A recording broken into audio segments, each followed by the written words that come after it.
Help is on the way for township businesses that have been battered by rampant looting during the recent civil unrest. This is the few lucky ones, at least, who are also awaiting insurance claim payouts, while others will also begin some work, at least for those who are uninsured. Several companies have come to the fore to try and help. Afrika Tikkun has identified about 200 such enterprises for a much-needed shot in the arm in the form of mentorship, leadership and capital. To help us understand what else possibly is needed, let's bring in Bulelani Balabala. He's the founder of the Township Entrepreneur Alliance. Bulelani, it's great to see you. Thanks for making time to chat to us. Let me start here. I mean, how much do you know about the kind of assistance that comes specifically from government, given the President's address earlier this week? Good morning, Ayanda. It's not yet clear what that sort of assistance will be, especially, I think, for the small businesses that he mentioned that don't have insurance. But I think one of the things that we do appreciate is the fact that, he mentioned it. But I think more than that, we're anticipating that whatever solution will be developed, I think one then almost believes in the sense that it will be championed either through the Department of Small Business and through their agencies. But we're looking for a solution that will really be able to assist the entrepreneurs in this immediate time. And I think on the back of the past failed relief sort of packages that were sort of put out, we're looking for something that is an actual relief package that would underpin and understand the challenges faced by the entrepreneurs in this time. And I think understanding that, over 80% of township-based business, these small businesses don't have business insurance. Now, this is an extract that we pulled from the lockdown township economic survey that we did in March, that we released in March this year. That gives a clear indication in terms of where these entrepreneurs are. So relief then puts aside the stringent requirements and criteria that is often put in place that would bar a lot of small businesses from participating in relief schemes.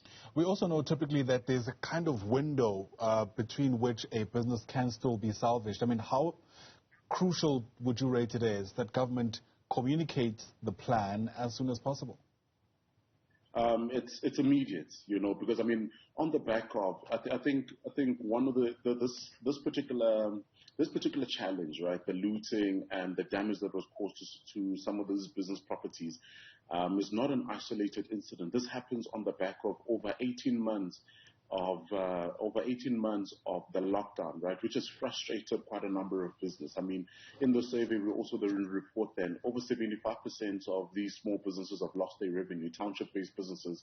Not lost their revenue, but had a drop in sales. So in actual fact, it is a loss in revenue.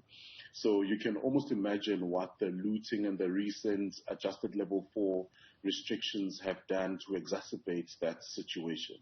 All right. We spoke about Afrika Tikkun also stepping into the breach in some respects. I understand we have a guest from that organization, Alef Meulenberg, who joins us now via our video link, I imagine, the CEO of Afrika Tikkun. Alef, great to see you. Thanks for also making time to join our chat. In a context where government has already given an assurance that they will be looking out for those who are insured and those who aren't, where does Afrika Tikkun actually step in? So I think, thank you for having me, by the way, and I think, good morning. And I think the main thing for us is to look at communities where we have an active presence. So we have communities, but mainly in Joburg in this case, township communities, where we have been operating for over 20 years. So we know the community really well, and we know where people from the community need help. And we have good relationships with the private sector, who we can also tap into when it comes to supporting some of these entrepreneurs. So it's not to do away with government's plans to support these entrepreneurs, but to say, okay, how can we holistically, as civil society, the private sector, and government support those who need support the most, in this case entrepreneurs from these types of communities. Speak to us a bit more about that kind of support that you're providing. It's obviously more than things just like capital and money. 100%. It is more than that, but it is that too. So for us, the first thing is to say, how do we identify entrepreneurs who are affected by both COVID and the looting that recently happened? And the main thing for us is to say, people have lost jobs, and because of that, we need to look at, on the one hand, providing capital to set up their businesses again in their communities, but also to say, how can we then ensure that they have the opportunity to get bigger and better than they were before? So we provide things like mentoring.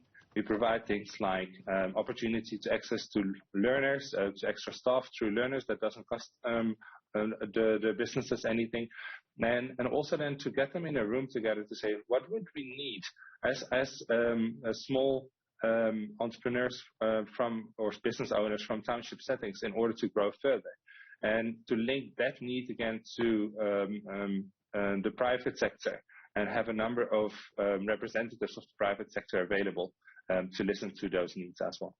All of these interventions, Bulelani, mean little in a context where it feels perhaps to some that business confidence in township economies has diminished, at least after the looting we've seen in the country about 2 weeks ago. How worried are you about that aspect of what actually needs to be done, the aspect of trying to again re-inject some kind of confidence in economies, specifically in townships? We are worried about it because it's on the backdrop of increased unemployment rates, right? So it's on the backdrop of increased unemployment rates for both the nation, but also for youth, where we reached the 70% mark, I believe, as recent as this year. So on the back of that, we then have these lootings and again, leading to further job loss. It will be a volatile environment to work in for a lot of businesses, and a lot of businesses are going to think twice, is this what we want? And is this viable? So on that front, we are concerned about this. But at the same time, we're also incredibly optimistic, and we're predominantly optimistic because of the reaction that came after the looting, where people really stood together and saying, this is not who we want to be. And then we can't even say that this is not us because it happened, but this is not who we want to be as a community, and we're going to protect the assets that are in our community. So that was incredibly encouraging to us. And also, secondly, as an organization, we were concerned as well about our own centers for a little bit, but just the fact that we have such good relationships in the communities, they all remain untouched. So there are glimmers of hope through these dark times in that sense, but it obviously is a concern. Right. There's no denying about that. Bulelani, let me bring you back into the discussion. What are you hearing from the ground about the nature of the concerns that still linger, specifically from entrepreneurs? I think one of the most persistent ones has been also evident in the recent survey that we did. I mean, that over, I think, about 48% of these township entrepreneurs didn't even want to participate in the relief scheme, right? And then I think that's through a sheer lack of confidence that these entrepreneurs have in the fact that they'll actually receive relief from government. I think, which is why on our side as an organization as well, I think we felt it prudent to also launch the Rebuild Township Business, assistance and aid, in light of the impact of the recent days. But I think the sentiment in and itself from the entrepreneurs is one of, I think the entrepreneurial archetype in and itself is one that's centered and predicated around you're entrepreneur, you're on your own. But I think we sort of need organizations, I think, that will step up, like the one that we're chatting to right now, to sort of assist entrepreneurs in this time and demystify, because the reality of it that you have quite a large pool of entrepreneurs who might not even be able to reopen their business. I think as it is at the moment, I mean, just off the back of the impact of lockdown, I mean, just yesterday I got a WhatsApp from one entrepreneur who runs a fresh produce business who needs capital to be able to buy stock, And I think when engaged in terms of what has gotten you to this point, did you suffer looting? And he says no, it is just the impact of the lockdown that it's had, And I think it's on the back of that we need to then rebuild the sentiments for us to be able to grow and build a conducive entrepreneurial landscape and ecosystem. Yeah, I wonder very quickly, Alef or Bulelani, whoever's best poised to answer this question, if entrepreneurs in specifically townships need assistance, where can they begin? How do they get a hold of you guys? Well, I think for me, from our sense, they can. So go on. Sorry, Bulelani, go on. I'll go after you. Thank you so much. Now, so I think for me, it's for entrepreneurs that are looking for assistance. I mean, it's engaging I think organizations like Afrika Tikkun, organizations like T, because I really think at this point, reaching out and being able to reach out to such organization then will then help. But I think over and above that, having a supportive ecosystem and support structure in and around your community of entrepreneurs will help you in being able to navigate these crazy times, because this level of entrepreneurship is not in any textbook, right? We're living in uncertain times, but I think what keeps us sane is being able to hold hands with those around you to be able to navigate the way forward. All right, we'll leave it there. Thanks very much indeed for your assistance. Hopefully there's more information, perhaps even on your social media platforms that people can access. For now, Alec, is there something you want to add very quickly in 30 seconds? Yeah, maybe just to add to that, I think getting for mentors is key, especially if you aren't in the entrepreneurship game for a long time. People can obviously reach us via the website or any social media outlets. But I definitely echo Bulelani's words. All right. The gist of that sentiment also captured. To both our guests, thanks very much indeed for speaking to us. Alef Meulenberg is the CEO at Afrika Tikkun. Also joining that discussion there is Bulelani Balabala, who is the founder of the Township Entrepreneur Alliance. To both our guests, once again, thanks very much indeed.